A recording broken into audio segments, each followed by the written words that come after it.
An aspiring editor, Abby Morrill, finds herself in a tricky situation given by her boss. Her job is to find the perfect match for her, otherwise she loses the job. Will Abby find the one for her boss, or will something get in the way? In the opening scene, we see Abby walking down the street to a cafe to get some food. Upon entering the cafe, she tries to order, but a guy seems to have thought the same. They apologize to each other, but proceed with their orders at the same time. The poor waitress tries to get their orders, but gives up in the end and asks them to figure it out, handing them 2 bags of food. Outside the cafe, the pair try to exchange food, and in the process, they don't realize that they've switched their documents. Given that she only has 30 minutes to get to her interview, Abby rushes to get to where she needs to be, leaving him half of her stuff. Arriving at the firm, she heads straight to the secretary's office, asking for Ms. Anderson so the secretary can show her the way. On their way to the office, the secretary lets her know that there is no way for her to get the job, given that she doesn't have any recommendations from a senior editor. Walking into the office, Abby is met with her potential new boss. Given that she's 2 minutes late, Ms. Anderson asks her to exit, claiming that she's not going to be a good fit.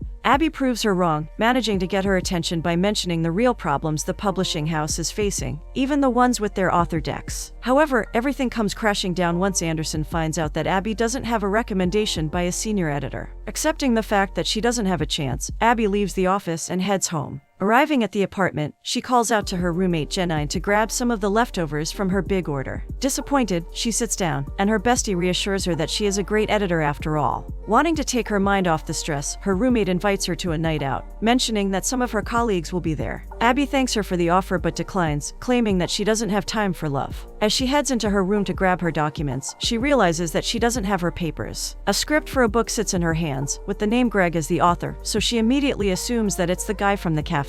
Curious, she decides to read a couple of pages, and ends up getting through the whole book. Abby enjoyed the book so much that she fell asleep while reading it. A phone call wakes her up in the morning, and it is the guy from the cafe. Frantically, he asks her whether she has the script, so they agree to meet and exchange documents. Once they meet, the guy, who reveals that his name is Dan, lets Abby know that the book is his friend's, and that it's the only copy he has of it. Shocked to hear that there's no other copy of the book, Abby drags Dan to the print center to make more copies. After some time, they leave the center with more copies than they need, but sure that the great book won't get lost. Dan takes the chance to invite Abby on a date, but as he asks her, she gets a phone call from the agency. Beatrice, the secretary, asks her to come to the office, because there is a job opening for her. Excited and confused, Abby says bye to Dan in a hurry and runs straight to the office. Once she arrives, Beatrice takes her in, but assures her that it's just temporary, and that she won't be needed in the firm. As Abby walks into the office, she expects to be offered the job she wanted, but Ms. Anderson hits her with a strange request. Given that her assistant has gone on a 2-week trip to Las Vegas, all of the work, especially around the author decks, is left to her, meaning that she has no time for herself. For that reason, Ms. Anderson offers Abby a book of over 3,000 bachelors who have liked her profile online, and asks her to select someone eligible to her taste. Confused, Abby is about to decline the offer when Ms. Anderson lets her in on the details. If Abby were to do her job successfully, Ms. Anderson would be her senior recommendation herself. Abby's eyes sparkle as she agrees to the job almost immediately, and given that she'll be doing a complicated job, Ms. Anderson will allow her to review one book as well. Pictures of different men lie on the floor as Jenine walks into her apartment, only to see that Abby's working with them.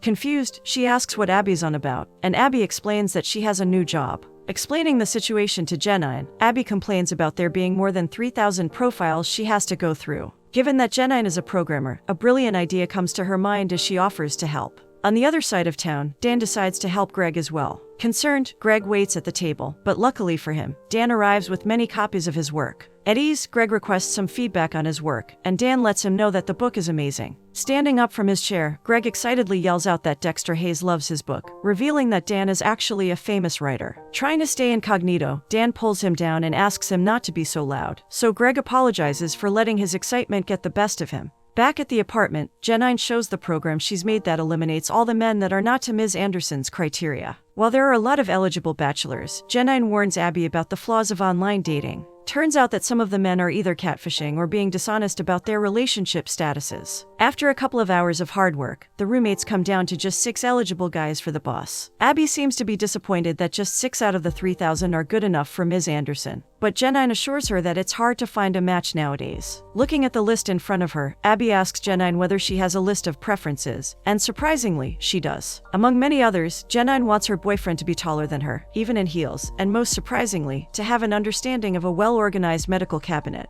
Given that she has a list, she asks Abby whether she has one, and it turns out that she doesn't. Taking the notebook in front of her, Janine starts writing down the characteristics Abby wants her boyfriend to have. Among the many, Janine wants her boyfriend to be a reader and to hate double chocolate given that it's her favorite, so there's more for her. The following morning, Abby walks into the office with confidence, thinking that she has completed the challenge and can move on to reviewing books, but Susan has something else in mind. Despite telling her that she needs to find out if the men match her requirements in real life, Susan gives Abby a book to review to see whether she's eligible to be a junior editor. Going back to her desk, Abby gets to work when Beatrice comes over. Trying to hide their secret project, Abby stands in front of the computer, but Beatrice seems to be curious as to what the temporary project is. Realizing that she won't find out anything, Beatrice finally leaves, so Abby gets to work. The first on the list is Carl, so Abby finds a way to talk to him in real life. Walking into a Soul Cycling center, Abby spots him on the bicycle, so she makes sure to be next to him. Right off the bat, the guy seems to be a perfect match. He speaks French and he doesn't eat onions. However, it all comes crashing down once he mentions that he's still living with his mom, which is a big no in Susan's eyes. She decides to follow the next guy to the grocery store to see whether he buys something to cook or whether he eats frozen meals. Unfortunately, he ends up buying frozen foods, so Abby just checks him off the list immediately. One of the many guys she visits is an artist, but given the fact that his exhibit is a dustbin, Abby is sure that Susan will most likely make fun of him.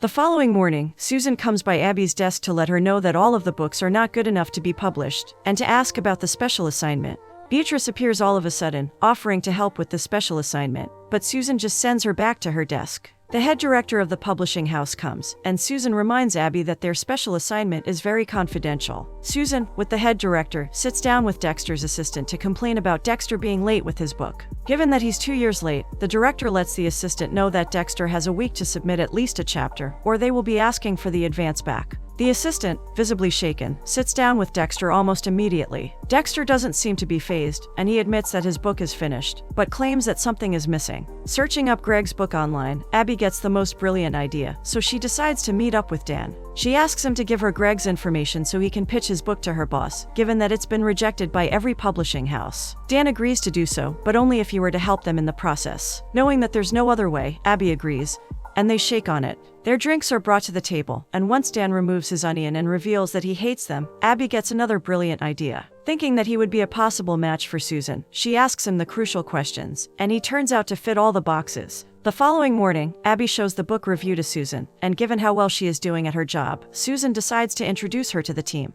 Before they go in, Abby lets her know about Dan, and even gives her his Facebook account. Focusing on work, Susan advises her to relax and to be herself as they enter the office full of important people. After the meeting, she meets with Dan and Greg to discuss the book. Dan and Abby get into an argument about whether they need to focus on the big or small changes the book needs, so Greg asks them to start with the word choice first. As Dan leaves the table, Abby takes the chance to find out more about him through Greg, not forgetting her special assignment. Luckily, she finds out that Dan likes to cook, and that he knows French as well. Returning to the book, Abby wants to know how long it would take him to rerun the book, and Greg asks for 2 weeks. Given that Abby has only the end of the week to prove that she is a good junior editor, she claims that it is too long, so Dan jumps in and lets her know that the book will be finished in 2 days. Seems like Abby's work ethic has worked up Dan, as we see him calling his assistant and allowing him to send 1 chapter to the publishing house. 2 days later, we see Dan and Greg waiting for Abby, and Dan seems to be more anxious than ever. Abby comes, collects the book, and as she leaves, Greg makes Dan go with her. Dan knows that Abby's been asking Greg about him, so he gives himself the right to ask her some questions about herself, like her favorite color, favorite places. Through conversation, they seem to be getting along pretty well. As they arrive at the firm, all smiles and giggles. Realizing that Abby works at the publishing firm that's been trying to get him for years, he advises her to hand him over once her boss is in a good mood. His advice pays off, as Abby walks into the building with scripts flying everywhere and a very angry director. She watches from the side as he gets into Susan's face, claiming that he will find Dexter and make him beg for them to publish his book. Trying to quietly walk away, Abby gets called by Susan for updates, but she decides to listen to Dan's advice and not hand her the script. Later in the evening, Janine spots Abby in the living room, looking at a picture of Dan with a smile on her face. Abby assures her that he's the new candidate for her boss, but Janine lets her know that she's looking at him in some other way. Changing the subject, Abby shows her the cover for the new book, but it doesn't seem to be good enough. Instead of stressing out, Janine reminds her that she can call Dan anytime and ask for advice. And that is exactly what she does, but instead of telling her anything,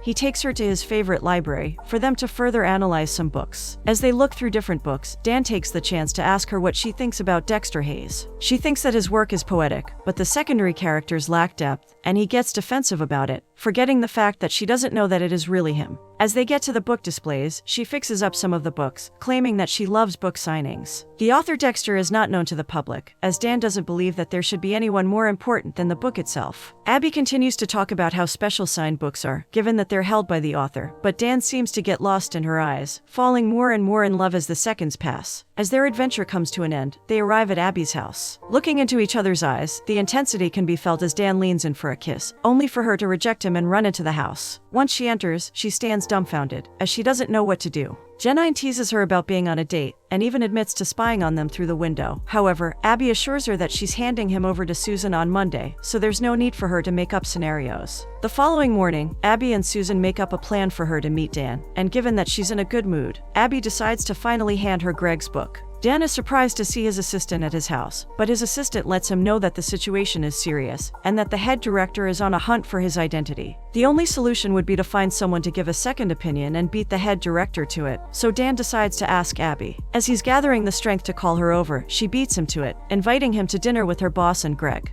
He agrees to it, and right as he's about to suggest she reads his book, she hangs up the call. Later in the evening, we see Abby walking into the bar, and Dan already seated at their table. As she sits next to him, she asks him to be charming when Susan comes around, given that they have a lot in common. Susan and Greg meet at the entrance of the bar, and get to know each other before they're seated. As everyone arrives, Dan and Susan are left alone to get to know each other, while Abby and Greg get the drinks. The night seems to go really well, with Greg reading a passage of his book at the end. While everyone loves his book, Susan is the one who gets touched by it. In the morning, Abby gets called into Susan's office with some amazing news. Greg's book has been a great find, so much so that Susan herself will vouch for it. However, it means that Abby's time in the company is finally over. Given that the assistant will be returning tomorrow, Susan asks her to pack her things. Disappointed, Abby returns to her desk and starts packing, while Beatrice seems to be satisfied about it. As she finishes packing up, Susan asks her to walk with her, and they arrive at an office. Abby's eyes light up as Susan reveals that it's her office, and that she is officially the new junior editor at the publishing house. Given that Abby did her job, it is Susan's responsibility to make her the new junior editor. As far as the special assignment, Susan thanks Abby for finding her a real man.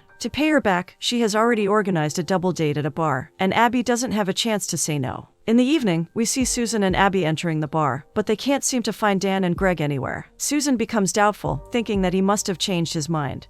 But Abby assures her that they're there. They split up to look for them, and Abby finds Dan first. Wasting no time, she lets him know that Susan is on the dance floor, and advises him to join her for a dance. As he starts dancing with Susan, Greg arrives as well, and given that Abby is alone, he asks her for a dance. She warns him about being bad, but nothing prepares Greg for the disaster that occurs. Instead of having a solid dance partner, Greg gets off the dance floor with sore fingers after Abby steps on him many times. The group enjoys each other's company at a table, as Susan explains the good strategies of the firm she works at. After some time, we see Abby walking out, ready to head home, when Dan comes running after her. Given that he doesn't like the firm she's working at, he can't help but ask whether that's what she really wants. Working at a small publishing house is something she wants to leave behind. She knows that she was born to be an editor, so working for the biggest publishing firm is the best option for her. They continue their walk when Dan decides to ask her for a favor. Surprisingly, he has no problem asking her to come to his house. Walking into the house, Abby is surprised to see how luxurious everything is. After preparing his reading book, he calls her to his room and hands her one chapter of the book. Before doing so, she notices the stack of Dexter books, so she asks why he has so many. Instead of answering the question, he promises her that he'll tell her everything one day. After taking the script, Abby focuses on it, and by midnight she demands the whole book, claiming that she would superglue the pages if he doesn't give it to her. Not having any other excuses, he hands her a book, so she starts reading. After finishing the book, she heads straight to Dan, waking him up to give him the feedback. Letting him know that the book is amazing, she asks whether she should mention what she would change. After she lets him know about the changes in the book, he stands up and thinks for a second. In the end, he realizes that it's exactly what the book needs. Pulling her up for a hug, he leans in, and they share a passionate kiss. However, Abby rushes to get out of the house swiftly. As if the random festivities hadn't been enough, Beatrice is on a mission to find out how Abby got the job so easily when she's been working for 2 years as a secretary. Luckily, Abby doesn't give in. Staring at the beautiful flowers at her desk, Abby decides to see who they're from, and, of course, they're from Dan. After a long day of work, Abby decides to organize her stuff at home when she comes across the list she made for her perfect guy. Her eyes sparkle as she comes to a realization. Rushing downstairs, she lets Jenna know that Dan is her perfect guy, because he checks all the boxes. The problem is that Susan likes Dan, but Jenna doesn't think that should stop her. In the end, she reminds her that there are many chances at her career. However, there's only one Dan. Little does she know that one event will change it all. At the launch of a new book, we see Susan and Abby at the event together. Susan looks around anxiously until she reveals that she's waiting for Dan and Greg. With a huge smile on her face, she reveals that they've been seeing a lot of each other and that she likes him. Abby supports her boss in her decision by smiling. But deep down she knows that she doesn't feel that way. On the other side of town, we see the gentlemen ready and waiting for their cab. Finally, Dan decides to tell them the truth and reveals that he'll be telling Abby that he is Dexter Hayes the same night, claiming that he trusts her. Looking around the party, Abby finally spots Dan and she goes straight to him, ready to tell him the truth. However, he beats her to it by pulling her aside and finally admitting to being Dexter Hayes. Stunned, she doesn't really know what to say, so he asks what she has to tell him. Not being able to mouth the words, she goes to the bathroom, dragging Susan along with her. As she locks them in a stall, she admits to liking Dan and to kissing him at his house. Susan lets out a laugh and admits to liking Greg, rather than Dan. A wave of relief flows over Abby as she realizes that she's not going to lose her job, or really, anything else. Given the truth he told her, Abby realizes that she'll have to tell him about everything. She mentions the things she needs to tell him, thinking that no one can hear them, but soon realizes that someone is listening to them. Surprisingly, Susan agrees that she should be truthful to him, claiming that being with Greg has made her a better person. As Susan exits the bathroom, Beatrice wastes no time to put a broom between the locks to trap Abby in the bathroom. Before she exits, she promises Abby to tell Dan the truth, claiming that she stole her job from her in a dirty way by doing everything to get to the top. Abby bangs on the door, but there is no use. By the time she climbs out of the bathroom stall, it is already too late. She begs Dan to listen, but he walks away, claiming that he's disappointed in her. Abby sits by the table with her head in her hands, rethinking her decisions. Susan comes by to make her feel better, but once the head director comes over, things get even worse. He reveals that Dexter has called to withdraw his submission, and that he'll be returning the advance as well. Furious, the director suggests they find out his identity and force him to work with them. Through conversation, Abby outs herself about knowing who Dexter is, so the director gives her the option of telling him who he is, or facing a lawsuit for breach of contract. She isn't the only one facing an issue. Dexter is concerned as well, as she is the only one who knows who he really is. The following morning, Beatrice comes by Abby's office to apologize. Abby accepts her apology, so she decides to share some good news as well. Beatrice is leaving their firm to work as an editor. Finally, Abby congratulates her. After she leaves, in comes Susan with a gift from the director. Opening the box, Abby is shocked to see the first edition of Dexter's new book. Given that it's her job, Susan asks her whether she's going to give them Dexter's real name. But it seems like Abby has a better idea. She asks Susan to set her up with Dexter, because he won't talk to her, and sure enough, the next morning Greg leaves the two of them alone. Dan assumes that she's come with the publishing house, but Abby reveals that she has quit. The company is not something she wants to be involved in, so she assures him that his secret is safe with her. As far as his trust goes, she admits to being in the wrong, but she also criticizes him for leaving her out after she made one mistake, and not even hearing her side of the story. Returning to the office, she packs her things, only leaving his book at her desk. With a small plant in her hand, she heads to Susan's office, only to find her packing as well. It seems like Susan has finally come to her senses, as she claims that she wants to be out of the drama-filled firm she's in. Instead, she is doing something that she should have done a long time ago, which is starting her own firm. Abby offers to be the junior editor, but Susan asks her to be a partner instead. In a short amount of time, Susan and Abby build their dream, and just a month later Abby gets a visit from Dan. He admits to being wrong and asks for an apology. That being said, he also admits to looking for an editor, and her being the only one he trusts would be a perfect match. A smile grows on her face as she realizes that they're good, so he takes the chance to lean in for a kiss. A year later, in the publishing firm of Abby and Susan, the group sits down as Abby reads a part of Greg's newly published book. With Abby being head over heels for Dan, and Susan carrying Greg's child, she reads a love passage that relates to both of their love stories.